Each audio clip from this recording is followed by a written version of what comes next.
Hi YouTube, it's Kathy, and this is my A to Z of Queer Lit Part 3. That of course means I've done this twice before, and the playlist for that will be down in the description below. The challenge of A to Z of Queer Lit is to come up with 26 queer books, one for each letter of the alphabet. And the aim here is to make sure that that letter is either in the title or in the author's name. However, I do definitely have one letter on this list that I just used as a free space because I couldn't find one. I was rewatching my first video in this series a little while ago, and the G I used for An Absolutely Remarkable Thing by Hank Green, which at the time wasn't out and didn't even have a cover yet, so I just wanted to update you. It definitely has a cover. I've now read more than the first 6 chapters, and I absolutely love it. But that's not a part of this list. We're doing books that I have read and loved and recommend since the last time I did this list, which would have been posted in June in conjunction with the Queer Lit Readathon. If you missed my announcement, I'll link it in places, but we decided to make it a biannual event, and the next event is in December. So as a lead up to that, here are 26 books that you could possibly put on your TBR. A is for Top 10 by Katie Cotugno. The protagonist is bisexual, and this book is done in a top 10 format, so the top 10 memories from the protagonist's high school experience. B is I Was Born for It by Alice Oseman. This one has a dual perspective between a fan of a band called The Ark and the frontman of The Ark. That frontman is a transgendered man. C is for Record of a Spaceborne Few by Becky Chambers. This is the third in the Wayfarer series, and this whole series is queer and wonderful, and you should read it. Also, the series so far can be read out of order because you're not following a linear plotline with the same characters. D is for Peter Darling by Austin Chand, which is a queer Peter Pan retelling. E is for Even This Page is White by Vivek Sharaya. This is a collection of poems by a trans author. F is for Far For You by Tess Sharp. This one features a bisexual protagonist who has chronic pain issues. G is for Goldie Vance Volume 1 by Hope Larson. This one is like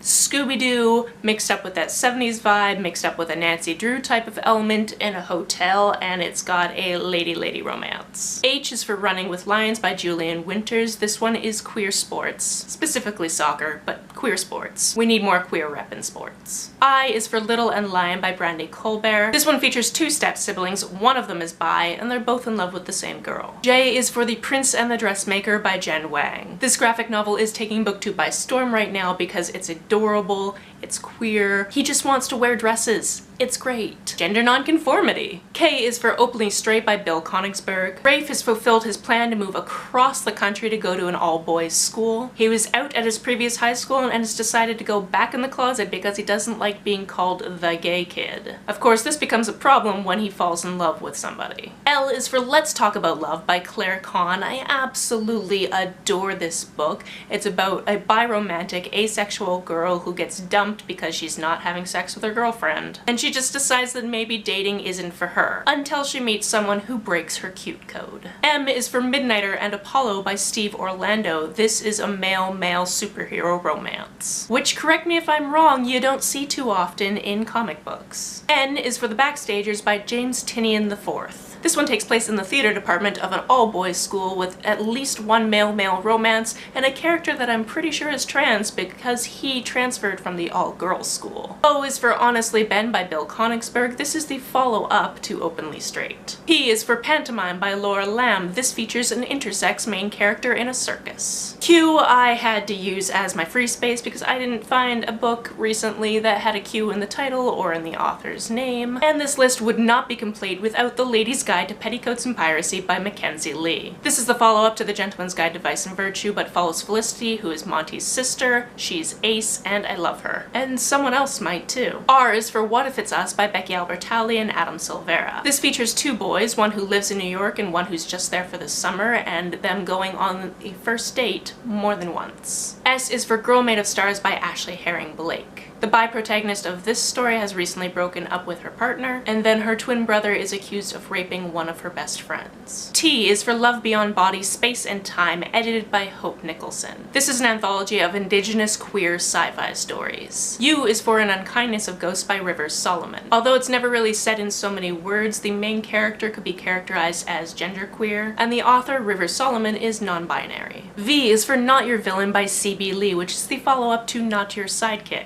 This one features a trans protagonist who is a superhero. W is for How to Make a Wish by Aisling Herring Blake. This one features a female-female romance as well as a lot of grief and family issues. X is for Lola and the Boy Next Door by Stephanie Perkins. Although the main character is not queer, she has queer dads. And I mean, finding a book for X is very difficult, so you'll excuse me if I just slide this one in there. Y is for Odyssey by Matt Fraction, which is a gender-bent retelling of The Odyssey. And Z is for Lizard Radio by Pat Schmatz. This one is set in a dystopian future that has some possible sci-fi elements, where gender non-conforming is just not a thing you can do. And there you have it, 26 recommendations to look up and read. Before I go, I also wanted to mention that we are picking the group read for Queer Lit Readathon via a Twitter poll, and if you're watching this before the 18th of November, that poll is still open, so go vote. I will be back on the 25th with my personal TBR for the Queer Lit Readathon, which I am having to whittle down because there are just too many things I want to read. And there you have it! Do you have any queer recommendations for me? If so, let me know about it down in the comments below. On the way down to the comments, if you hit that subscribe button, that would be very nice of you. You can like and share this as you see fit, and I will see you very soon.